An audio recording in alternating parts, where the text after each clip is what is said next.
এটা মংলার ইলিশ এই তো? কত করে কেন? এটা আগে 1200 বেশি 1100 হবে।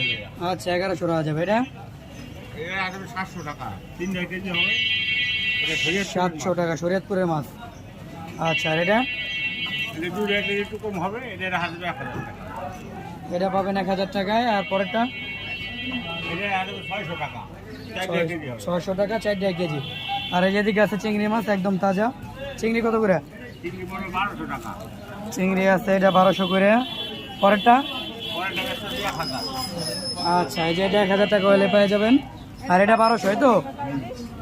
আচ্ছা পাবদা কত করে আছে আজকে? পাবদা আর আপনি কেজি 250 টাকা। 250 টাকা কেজি। তারপরে সাগরে কিছু পোয়া আছে দেখা যায়। পোয়া কত করে? ও আগে 350 টাকা। মাত্র 350 টাকায় পোয়া পেয়ে যাবেন আপনারা।